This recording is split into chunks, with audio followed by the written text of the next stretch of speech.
Hello সবাইকে, আসসালামু আলাইকুম। সবাইকে স্বাগতম নতুন একটা ভিডিওতে।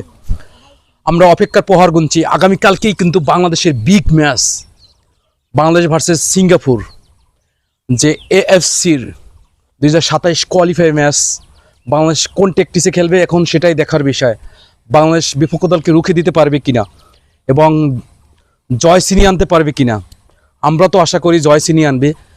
তারা যে আশা দেখিয়েছে, যে ফামিদুল এবং হামজা চৌধুরী এবং জামাল, পাশাপাশি সামিদ সোম, আরও ইত্যাদি যারা আছেন, তারা কিন্তু এশিয়ার মহাদেশে কিন্তু সবচেয়ে শ্রেষ্ঠ দল বলা হয়।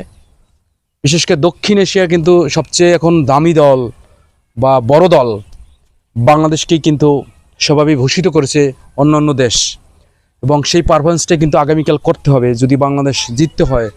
এবং জিততে হলে কিন্তু বিপক্ষ দল কিন্তু খুব শক্তিশালী, তাদেরকে রুখে দিতে হলে কিন্তু খুব ভালো পারফরমেন্স করতে হবে। কেননা লাস্ট তাদের দেখা 2015 সালে কিন্তু বাংলাদেশ হেরেছিল।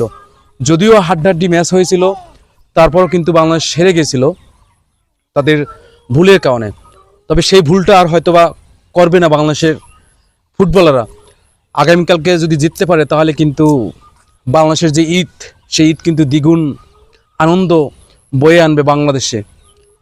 সেই জন্য যে যে খেলার আগে ছিল বাংলাদেশে ক্রিকেটের যে উন্মাদনা, যে আনন্দ, যে উচ্ছ্বাস, সেটা কিন্তু এখন ফুটবলে নিয়ে গেছে মাত্র কয়েকদিনের ভিতরে।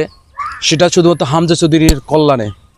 পাশাপাশি আরও যারা আসছে তারাও কিন্তু সে জানান দিচ্ছে যে বাংলাদেশ 2030 যে বিশ্বকাপ খেলার, যে বাছাই পর্ব খেলার যে প্রথম ধাপ, সেটা হয়তোবা এগিয়ে নেওয়ার বড় প্রচেষ্টা হয়তোবা করবে বাংলাদেশের খেলোয়াড়রা।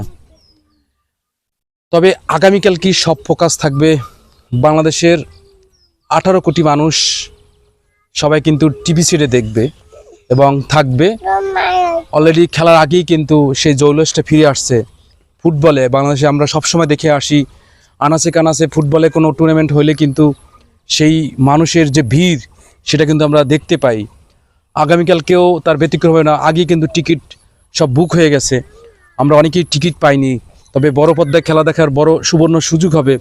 বাংলাদেশ ফুটবলের যে জাগরণ, সেটা হয়তো আগামীকালকে থেকেই আমরা দেখতে পাবো। তবে পারফরমেন্স করতে হবে খেলোয়াড়রা, তাদের জন্য অনেক অনেক শুভকামনা। অনেক ভালো খেলবে সে আশা রেখে ভিডিওটা এখানেই শেষ করলাম। সবাই ভালো থাকুন, সুস্থ থাকুন। আল্লাহ হাফেজ, বাই বাই, টাটা।